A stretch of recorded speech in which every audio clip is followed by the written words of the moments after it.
ওই দিক যা সেটা থাকো। হ্যাঁ হ্যাঁ কই গেল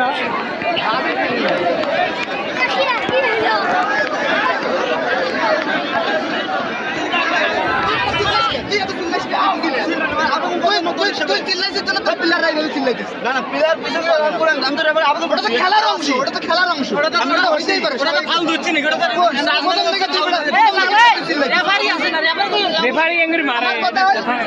এই যে হাত পিছনে রেফারির সাথে চিল্লাইতেছে।